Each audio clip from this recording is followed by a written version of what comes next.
what I kind of share with you over the course of this evening and through tomorrow comes not from my experience as, for want of a better word, a professional evangelist, but rather comes from my experience as a personal evangelist. Because, you know, before I'm a minister and a leader in the church, I'm a Christian, right? And I've got my own responsibility. And actually, for people in ministry, we've got to be a little bit careful that it doesn't look like we're doing better than we are at sharing our faith with our friends. But for me, it's a really, really important thing. And so for as long as I became a Christian through door-to-door evangelism, I wasn't one of those 85% of people that become Christians through a friend inviting them along. We came because somebody who actually, incidentally, only 6 days previous had himself come to faith. So that's not a bad start to your evangelism career, is it? Like the first person you lead to faith is a family. 6 days in, and one of them becomes a national evangelist. I mean, you can probably chill out for the rest of the time now, can't you, really? You know, you've kind of nailed it, haven't you, really? But because I became a Christian through evangelism, I got kind of involved in it really early on, like actual evangelism. And I also very early on got really annoyed at being stuck for answers. As my mum said to me often, you like to have the last word. And I used to say, no, I don't, which kind of proved her point, really, if you think about it. But because of that, I've always thought, you know, we've got to be able, haven't we, to be able to give really good answers. It doesn't mean we're going to be able to deal with every conceivable objection out there, but we've got to be a lot better at this stuff. The number one opportunity that you are going to get, a bit of a sweeping statement, but very true sweeping statement, the number one opportunity you're going to get in terms of sharing your faith is when somebody asks you a question. And yet it's the thing we tend to fear the most and tend to be the weakest at. Now, forgive me for using this analogy, because the church clearly isn't a business, but just supposing that you were a businessman or a business lady, and your number one connection, your number one opportunity to your, forgive me, customers was actually the thing you were the weakest at, it wouldn't be a good model. Are we agreed on that? And yet the number one opportunity we get to connecting with people outside the church does come through difficult questions, and it does tend to be the thing we're the weakest at. And so that's kind of just a little bit of a background. I'm not a scientist. I'm not an archaeologist. I wanted to be a lawyer when I was a kid. As I was just growing up, that was kind of how my brain works. My brain's wired that way. But I do want to give good answers. And I do read a lot, and I have thought lots about things that have helped me in my friendship evangelism with my friends. And it's from that kind of background that I unpack for you over the next few days. So we're going to look at, first of all, this evening, more of a kind of an introduction. I want you to see the ethos behind what we deliver tomorrow, because that'll help you just to kind of understand where I'm coming from. Handling the objections and the objector to the gospel. I deliberately call it that because when we get asked a question, we kind of default, do we not, into an answer. So when we get asked about suffering, we default in the first three chapters of Genesis, which, by the way, for me is fine because that's my basis. But for your average person who's not a Christian, that's not their basis, so it's not a good starting point. We need to begin to look at a few other ways of engaging, and that's what we're going to be unpacking over the next few, and it's a days that I suppose it is a few days, if you count tonight, the next few days that we spend together. I many years ago, when I was doing my training in evangelism, I've been in full-time evangelism for 29 years. I know, I don't look old enough, do I? See, I don't like that laughter. What you're supposed to say is, no, you don't, Mark. Okay, I'm going to let it go on this occasion. I'm going to say it again, and I'm going to pretend that never happened, okay? I've been in full-time evangelism for 29 years. I don't look old enough, do I? Yeah, you didn't mean it, did you? You didn't mean it at all. And I remember when I did my training in evangelism, I was down in Bristol, and it was one of those conversations that I am more than sure you've had, whereby somebody asks you a question, you seek or start to give an answer, and then they ask you another question, and you start to kind of give another answer. They'll ask you another, and you kind of feel like you're chasing them around. Have you ever had those kinds of experiences? If ever you've shared your faith with people, you will have had those kinds of experiences. And I was young to this. I hadn't got that much experience. I'd only become a Christian at 12, and now it's like 3 days before my 18th birthday. I'm out on the streets. I'm not quite as well read up on this stuff then as I am now. And I was in one of those conversations, and I was getting more and more annoyed, more and more frustrated. And the guy asked me this particular question. He said, Mark, why did Adam eat the apple? And so my first answer was, well, you know, it wasn't really an apple. That's just kind of a bit of a romanticized version. And he said to me, stop being so picky, which I thought was a bit rich, if I'm really honest. Because it's like I felt he'd been picky for the last however long we'd been chatting. So he said to me, well, forget about what it was. Why did Adam eat the fruit? Whatever it was, why did he eat it? And I was a bit stuck. So I said to him, I tell you what, when I get to heaven, if he's there, I'll ask him. Which I thought was all right. All right. I mean, I know it wasn't a great answer, but kind of, I thought, got me off the hook a little bit. Then he said to me, but what happens if he's not there? If he's in the other place? Now, I'm not proud of this now, but at the time, I was really proud of it. I looked at him and I said, if he's there, you can ask him. Now, I wouldn't suggest that as the best model for evangelism. And from that, it actually set me on a bit of a journey where I thought, you know, I've got to work on this stuff a whole lot more. And that's kind of what set me off on my journey with apologetics. And as Colin mentioned, actually, I found it was great at sharpening me up in terms of defending the Christian faith and seeking to begin to give people an answer. But actually, do you know what? Did me the power of God. Actually did me the power of God, because I began to realize, look, there is reason not to believe, but there's good reason to believe.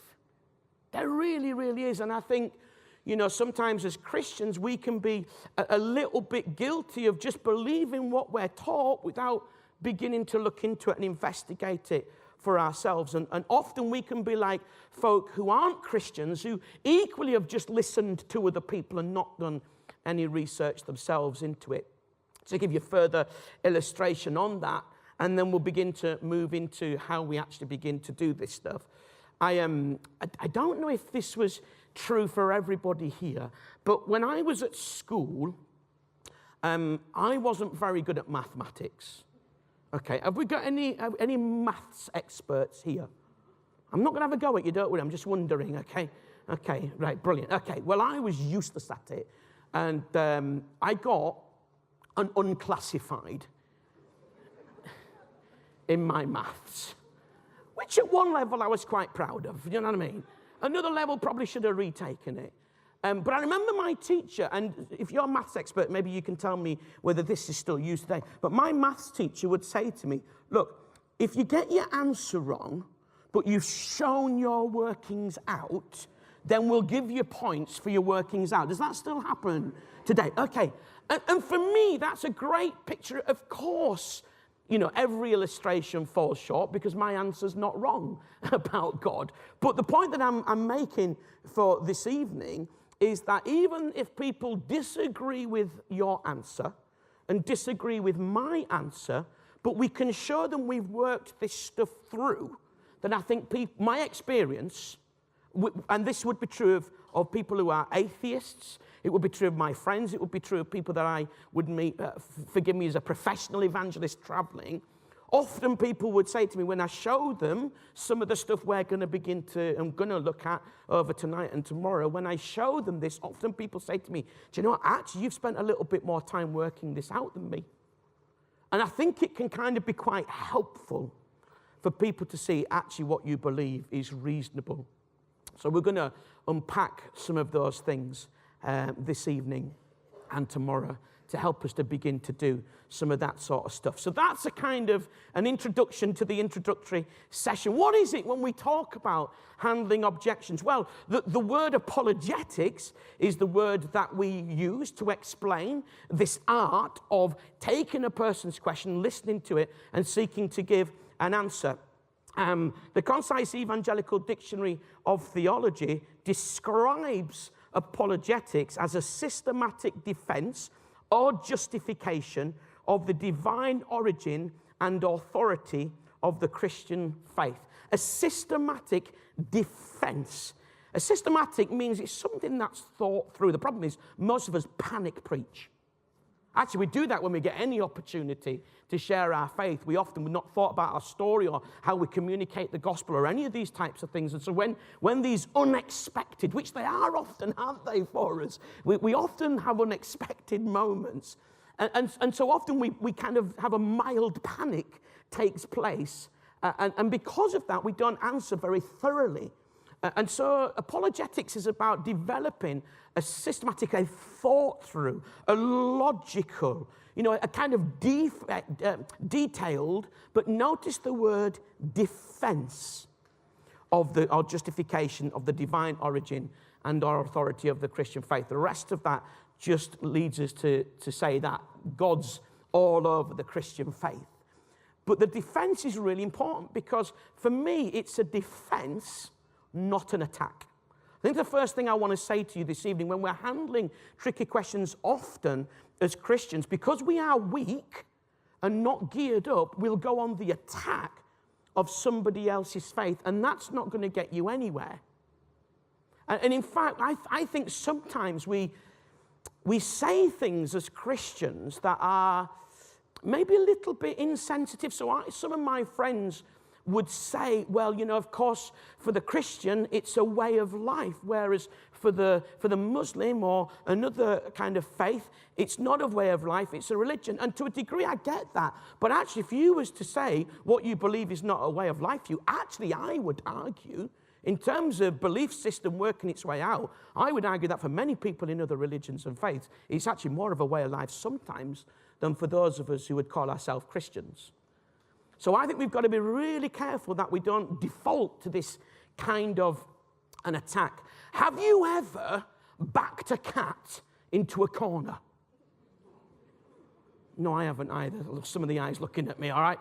But what happens if you back a cat into a corner? Do you know what it does? It starts spitting and it starts kind of coming out and showing anger and aggression to you. Why? Because it feels trapped. Sometimes when we're engaged in evangelism as Christians, because we haven't thought through, we haven't read up, we haven't equipped ourselves in this field of apologetics, sometimes we can be a bit weak. And when we're backed into a corner intellectually or academically, sometimes we come out attacking. See, I would argue that the more confident you are about your Christian faith, not just in terms of believing in God, but in terms of your ability to reason, I think the more confident you are, the more gentle you can be. Because people don't ask you something that erodes your foundation, and then you feel vulnerable. I have a little phrase that I often use when I'm trying to explain to people. For me, Christianity isn't a belief. It's a conviction. A belief is something you hold. A conviction is something that holds you. I have a conviction. Started out as a belief in reality, but the longer I've been on the journey, it's definitely moved into conviction. In other words, I can't escape the reality of God. I don't want to, by the way, just in case you know, but I can't escape it. It's something I can't get away from. So it's this conviction, but neither can I get away from the challenges that challenge faith. I would be lying to you if, even though I've got a nice theological cupboard for suffering, I'd be lying to you if I said there weren't times when I watched the TV, and as strong as this conviction is, I have some struggles. Gets me here. Anybody else? Please tell me it's not just me. No, we're all emotional wrecks. That's fine, okay? It gets me here. It really, really does. And I think sometimes we deal with things like suffering just as some kind of academic exercise, and we've got to look at it from different ways. So let's not go straight into, let's not go into any attack. Let's go into defense. I love this scripture that we've had just on the screen before I came, actually. For me, this is, I'm really pleased to see it being used this evening in this context, because actually it's a more accurate use of the scripture. We would often say, always be prepared to give a reason, always be prepared to give an answer to everyone who asks you to give a reason for the hope that you have, but do this with gentleness and respect, as if it's meaning always be prepared to give your testimony or share the gospel. And that's great. Please always be prepared to do those anyway. But actually the truer interpretation of this scripture is actually to do with what we're looking at tonight, which is about giving a systematic thought through defense. The word answer, I'm not a Greek scholar, so I'm not going to pretend to be fluent in Greek. I'm not even going to attempt to pronounce the Greek word, but the word used for answer here actually can also be translated as defense. In other words, always be prepared to give this systematic thought through defense or justification of the divine origin and authority of the Christian faith. But please, it probably says in the message, do with gentleness and respect. We have to be more gentle. We have to be more respectful. You know what? I've got a little booklet that I've written. I've got a number of resources. I'll explain different bits about different ones as we go through the time that we have together, rather than taking a big chunk. But this is one called Faith Book, which is just a simple guide to sharing your faith with other faiths. And I say right at the beginning in chapter 1, somebody from another faith or a cult or a religion, my little chapter heading there is, they are not the enemy. The devil's the enemy. They're not the enemy. They're genuine people who are seeking spiritual fulfillment. Many of them would say they've found something in there. Of course, you and I know they've not found God because they haven't come through Jesus. But they found some kind of fulfillment. And I think we need to treat them with a bit more respect, be a little bit more gentle. And that would be true for whoever we're engaging with when sharing our faith. And we can only do that when we're really confident, when we kind of get ourselves into that place. So that's an important thing. As we go through tomorrow and start to look at actual answers and these 5 different subjects, please keep in the back of your mind that we want to kind of do it with gentleness and respect. And I've just highlighted a few bits there. So why do we do it? Okay, I'm going to just share with you a deep theological survey right now. Some of you might struggle to answer this. You've probably never considered this or studied this in great detail, but please run with it. Okay, this will not majorly change your faith. If it does, you probably were in a bad place. But let's just do the survey. If you think Adam had a belly button, raise your hand. If you think Adam had a belly button, raise your hand. Okay, don't plant a church on that theological statement, whatever you do. Okay, hands down. If you don't think Adam had a belly button, raise your hands. Okay. If you're not sure whether Adam had a belly button, raise your hands. Okay. And if, to be honest with you, you're really not bothered whether he did, raise your hands. Whoa, whoa, whoa. Too many hands going up. Too many hands going up. So why am I asking that survey? It seems a bit farcical, doesn't it? One particular time I was engaging with conversation with somebody actually on the streets.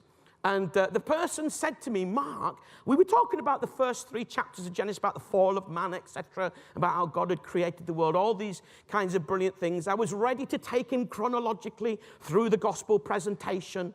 And he said to me, Mark, can you answer me a question? Because I have a real problem with this. I was bracing myself for suffering. Yeah? I just did a mental recall of the file. okay, and I'd pulled it out of the filing system or out of the hard disk in today's culture, yeah, and so I was ready to give him this answer. And I said, yes, of course you can, my friend. What is it? He said, did Adam have a belly button? I was a little bit disappointed, if I'm honest. I was expecting something a little bit more taxing. I was bracing myself for something a little bit more taxing, but alas, it did not arrive. But here's the interesting thing. I had never been asked that question before. And if I'm really honest, I've never been asked it since. But I just stole a few moments. And I said to him, look, I was honest with him. I said, I've never heard that before. Just give me a few moments. So I came up with the answer. And would you like to know what my slant? You would. Okay, it's in my book, and it's for... No. No. I wouldn't do that to you, honestly. Honestly, I wouldn't. I don't even think it is in the book, actually, so... But I said to him, I personally think Adam did have a belly button. And the reason I think... Sorry, he didn't have a belly button, forgive me. I said, I personally think he didn't. And the reason is he wasn't born of natural means. Now, obviously, subsequently, every human being, with the exception of Eve, who was born naturally, would have had a belly button, but because Adam wasn't. Now, can I give you a chapter and verse for that? No. I've looked, it's not in the Amplified. If it's not in the Amplified, you'll never find it. You know what I mean? It took me 6 hours to read 3 chapters in the Amplified, all right? So it's like, the Message, no, it's not in there. Thought it might have been in there. Not in there at all. And I said to the guy, I said, look, I can't prove this, but this is what I think. Do you know what? He thanked me. He thanked me. And when he thanked me, he said, I have actually asked, I'm interested in reading the Bible, he said, but whenever I've got to that particular bit, whenever I've started, I've not been able to read any further. And not only that, when I've asked people of faith, they've laughed at me. They've laughed at me. And I felt quite sad, actually, on that occasion. Because I've discovered something. Some of us might think some of the questions we get asked are ridiculous. But you know what? If it's from somebody who's thinking about God, however ridiculous it might seem to me, I need to answer it.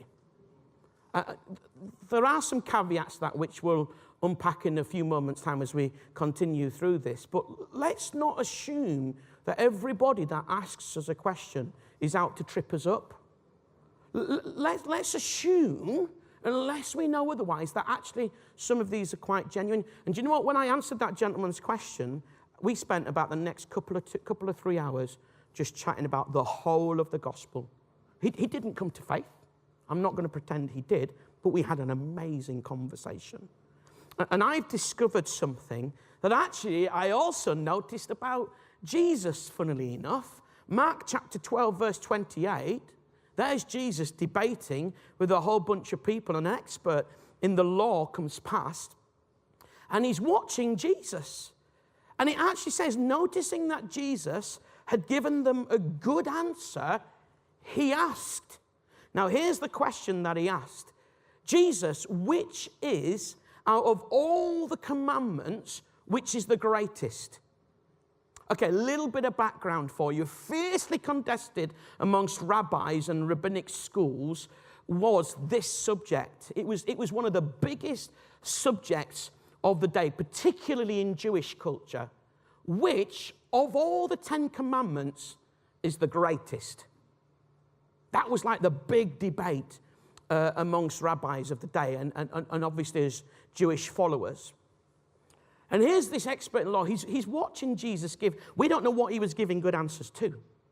But he gave some good answers. And because he observed that Jesus gave some good answers, he wanted to get Jesus' slant on what was a biggie. Does that make sense? On what was a more important one. And I want to suggest to you, partly because I've seen it in my experience, but partly because I see it in the life of Jesus too, I think if we answer some of those, what might seem trivial questions, could it be that when your friends want to know answers to the bigger questions, that they might come to you. Because they've seen, A, you take them seriously, and B, you've thought this stuff through. I want to suggest to you that's true. That would certainly be my experience. I've had some amazing privileges and pleasures where some of my friends have asked me to bury their parents. They've asked me to be present at all kinds of things. They've asked me to pray in their home for them and their neighbours. And I put it down to, we've had some fantastic times where we've just had some really, really good conversations. And when it comes to those big things in life, they want to begin to know what the real answers are. And of course, we see the scriptures littered with different examples of questions and answers. We have in Acts 17, 17 and 18, Paul reasoning in the synagogues with the Greeks and in the marketplace with philosophers. So we see certainly lots of biblical examples of this kind of stuff, as well as life examples. You see, it's my conviction that we need to convert the whole person. I think we need to convert the whole person. And I think what the testimony does, I mean, it's got a spiritual dynamic, but I think something about the testimony engages with people, doesn't it? Emotionally, like story, your life story. When you're sharing your story, it engages with people and engages with them emotionally, and then you can share with them about the truth of the testimony. And of course, the will, that's the next part. We can't do anything about that, nor should we try to. That's got to be down to the Holy Spirit and the Scriptures. But I do think the mind is a really important place.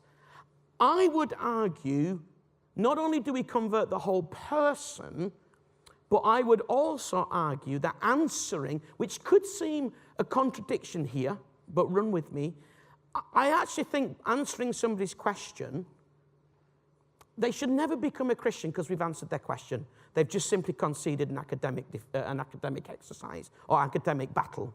People have to become a Christian because they're confronted with the reality that they have done stuff that separates them from God, the gospel, etc. But I do think that when we engage people in the mind, clearly the mind, the Scripture talks loads, does it not, about the importance of renewing your mind, the helmet of salvation. So I am convinced that when we engage people up here, it does open up the heart and gives opportunity then. Listen, this might come as a shock. You may be a lot more spiritual than me. I know that God's there all the time, but I don't feel Him every moment of every day. I've had challenges to faith. Please tell me it's not just me. It's not just me. Good. Thank you very much. I appreciate that. And there are times when I haven't felt that I've gone to here. And I've reasoned it through in different forms. And that's why I say I think it's really important that we convert the whole person.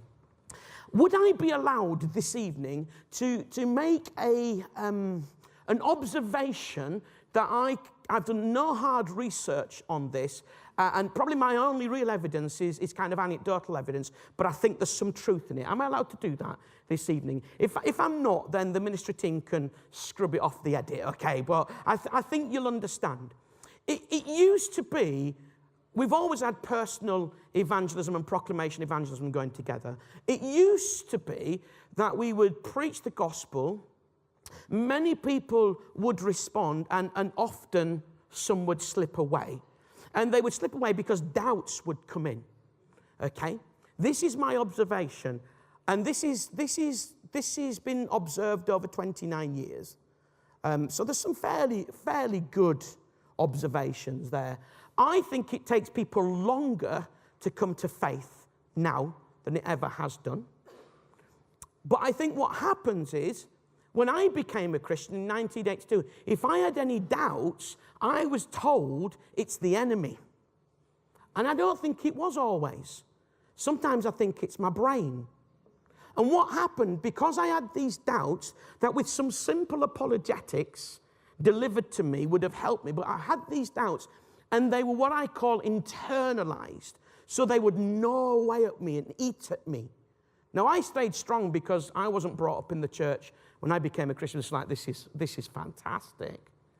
But I know lots of people that slipped away because when they expressed anything, it was a doubt. But actually, sometimes they just wanted an answer. And we've got to distinguish. Just because somebody wants an answer, it doesn't automatically mean it's a doubt. And what we have now through what we call process, which I think is good so long as we don't stop proclaiming, now with things like Alpha, which I'm a fan of Alpha, by the way, and many, many courses, Reason to Believe is a course that's done for this reason. Identifying the process behind which people come to faith and seek to address that. What happens now is with courses, you have small groups where people who are considering faith can externalize what they've been internalizing, and even though they might not get an answer, they've externalized it. So it's if you want to put a Christian phrase, it's brought it into the light. And so it can take longer for a person to come to faith, but I think often when they do, those people stay longer following Jesus because they've had opportunity to deal apologetically with some of these issues. And that's what I mean when I'm talking about converting the whole person. I think it's really, really important. So that are some of the reasons as to why we do it. Let's have a little considering now as to how we do it. How do we actually begin to do this stuff? And this, in a sense now, this next chunk is the link between the introduction bit here and the actual presentations, which we'll do in a more equipping dynamic tomorrow rather than in just a presentation as they would be done over a series, for example. But here's the link. How on earth do we do it? Well, the first thing I want to say to you is question the question. What I mean by, or what I don't mean by that, is what politicians do. So a friend of mine said to me, I've got a great answer when somebody says to me, proved to me that God exists. So I said, right, what's your answer then? And my friend said to me, I say to them, prove to me he doesn't. I thought, oh, you are really sharp. Was that a good pose for the camera, sir? Thank you. I don't really have a good side, so if that don't work, we're stuck. And I'm thinking, do you know, in that rubbish answer, well, I think it's rubbish, because the person's come and said to me, prove that to me that God exists, and all as I've done is said, prove to me it doesn't. That's not actually helped a great deal. That's just dumped it back on them. So I don't mean question the question like that. What I mean by question the question is don't immediately assume it's an intellectual question or statement. All right? Okay, so it can be a question or a statement, i.e., how can you believe in a God of love in a world of suffering? Or you can't possibly believe in a God of love in a world of suffering. And I would say if it's something's more emotional, but it's come through an academic channel, then we don't default to an academic answer. We need to default to an emotional answer. I'm not going to give too many examples of this because we're going to be doing that tomorrow, so I don't want to kind of double hit it, but just to kind of leave it there. I think it's really important, especially with suffering. Somebody asks you about suffering and you default to the first 3 chapters of Genesis. That's not very helpful if a parent's died or they've lost their job and we're suddenly going into the first 3 chapters of Genesis. One of the things I think is really brilliant, and I would urge you, is to remember testimonies. Whenever you hear somebody giving a testimony, write it down, remember it. I've got a filing cabinet full of these because I find testimonies a brilliant way of just dealing with some of these difficulties. But we're not just going to deal with them with a testimony. We're going to look at other ways. So this is how I try to deal with this. When somebody asks me a question or makes a statement, always my first reaction is, that's interesting. Why do you ask that? Or why do you make that statement? Now, you've got to think of creative ways of doing it. Because, you know, if every time somebody asks you a question, you go, oh, that's interesting. Why do you ask that? Can appear a little bit condescending, yeah? You know, how can you believe in a God of love? Oh, that's interesting. Why do you ask that? Okay, how can you prove to me God exists? Oh, that's interesting. Why do you? It's slightly farcical, really, isn't it? So kind of need to be a little bit more creative and a little bit more kind of free thinking about how we might just kind of, deal with all that. But essentially what we're doing is going, oh, that's interesting. Why do you ask that? Because I want to know why a person's really asking the question. Why? Because I don't want to answer the wrong question. And often that's what can happen if we don't understand where a person's coming from. What we actually end up doing is asking the question which is granted the front end, but actually it's not the back end. It's not the real stuff. And so I think it's really, really important. And that'll give us a good understanding of why the person is asking the question. And then the other thing to consider, we mentioned a little bit about sincere or red herring. Now, I'm not going to assume that everybody understands the phrase red herring. It's the communicator inside me. When we mention phrases like this, I don't want to make an assumption of knowledge. So a red herring is a phrase that is used to describe when somebody essentially would make a statement or a question, not because they want a genuine answer, but because they want to throw you off track. Okay? So that's essentially what a red herring means. And there's a couple of things that I do. This is all about how we do it and questioning the question. Is it in context with what we're talking about? That's the first thing. So if you're in the middle of talking about Jesus taking the punishment for the wrong of the whole world, and somebody says to you, yeah, but did Adam have a belly button? Potentially, it's a red herring. If you don't know, don't treat it as thus. But, it's more than likely that it is.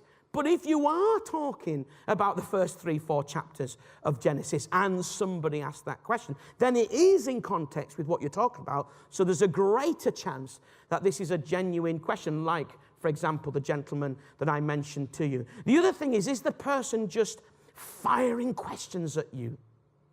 How do I deal with it when people are just firing questions at me?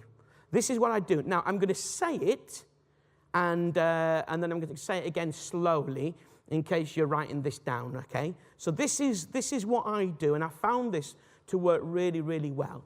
I say to the person, look, you're asking me lots of questions, and that's brilliant. And I'd love to answer all of those questions, but first of all, and I can be quite firm, if they're just firing them at me like that and not giving me a chance to answer, it's a waste of everybody's time. So actually what I say to them, look, I'm really happy to answer one or all of your questions, but if you want me to answer all of them, please let me do so. I think that's polite and fair, is it not? That's the way to behave in the world. Nothing super Christian about that. But then I'll say to a person, but hey, out of all these questions that you are asking, which question out of all of that is so important to you that if I could give you, now listen to the wording on this because I don't want to trap people. If I could give you a reasonable answer to, it would make you much more open to the possibility of the Christian faith in God. So I do it quite, because I want to engage the conversation. If I say to people, which question, if I could give you a good answer for, it'd make you become a Christian, number one, they should never become a Christian because I've given them a good answer. Number two, they're probably not going to ask the question because if I can give them a good answer, then they'll feel they've got to concede. Does that make sense? So that's why I deliberately word it the way I do, which out of all these questions that you're asking is so important to you that if I could give you a reasonable answer to, it would make you much more open to the possibility of God and Christianity. Okay? Just quite nice. It's quite relaxed. It's quite chill. And you'll find that I'll engage in better conversation. So, another thing to say, because my mum used to always say to me that my tone contradicts what I'm saying. If I was saying, oh, she'd say, well, your tone's saying something different. And so kind of watch the tone of people. You can tell. It's body language stuff, isn't it? And, you don't need a word of knowledge when it's common knowledge. Do you know what I mean? It's just if you don't know, then ask the Lord for a word of knowledge, all right? But sometimes we can just be a lot more sensible and, okay, yeah, no, the tone's a little bit edgy. And I'm not even saying then you shouldn't answer a person's question. What I'm just saying is then you just need to be aware, really, in the background. The other thing I'd like to say to you, once we've kind of discerned that, we need to begin to push the question to its logical conclusion. At this stage, we're not answering, giving an answer. We're just beginning to push the question to its logical conclusion. In my experience, most questions are untested thinking. What do I mean by that? And this would be true in many faiths. It would be true in many of the cults. It would also be true just in kind of non-belief system people. And what I mean by that is, and actually, there's a challenge here for us Christians. So if I'm speaking to someone, they say the Bible's full of contradictions, right? Well, I can say it isn't. Do you know why? Because I've read it cover to cover 3 times. I've done research into what are difficulties, and I've looked into them.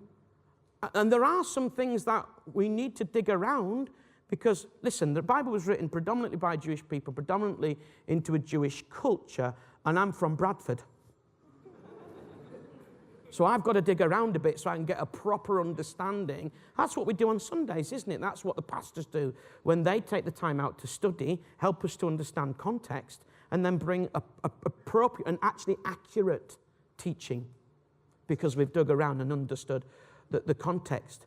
And so if you're here today and you're a Christian and somebody says to you the Bible's full of contradictions, you can say with faith, and hopefully maybe you trust me or the people that you might know tell you that it's not full of contradictions. You can say it on that basis, but actually I don't think you can say it with your own personal integrity intact because you're just passing on what you've heard and your thinking's untested. So here's a little challenge for you. Have a read of the scriptures and look at the difficulties. A great little book, very simple book, but it's a great one to get you going. It's Answers to Tough Questions by Josh McDowell, and there is a co-author. And I always think when I get to the stage I should write his name down because I can never remember it. But anyway, if you put that in, that would give you enough information. And it just looks into some of the difficulties that are out there. And you know what? Sometimes people from other faiths and religions and cults know our holy book a little bit better than we do. It's that way of life stuff that I spoke to you about. And we just got to get to grips with it, really. You know, it is a pretty pungent book because it's God's words, isn't it? But let me encourage you to really get stuck into it. So most questions are untested thinking. The question may not make sense and may be based on a contradiction. Let me give you a couple of examples of that. So the problem with you Christians, I've had this. I was delivering a sixth form lesson in a secondary school in Malvern, and many of those would go into the top universities in the country. They're quite seriously academic. It's a place called Kinetic, which was the government's #1 research institute. So there's some serious brains down there. And I was delivering this sixth form lesson, and this young person stood up, and he said to me, "The problem with you, Christian," you brace yourself, don't you? It's like, you know, okay, come on and hit me. The problem with you Christians, you only believe what you read in a book and what people tell you. And I said to the person, correct. Now, of course, it's not that simple. We believe in the inner witness of the Holy Spirit, but I didn't think he'd understand that. So I thought I'll just leave that one to one side for now. Okay, let's just deal with this. Now, at this point, what am I doing? I'm agreeing it. It was great, Colin, when you mentioned about the stars thing. I loved it because I always say, let's find out what we can agree with before we find out what we disagree with. Let's get common ground because it makes the disagreement better. And as Christians, we are often known for what we're against, but we are for quite a lot of stuff.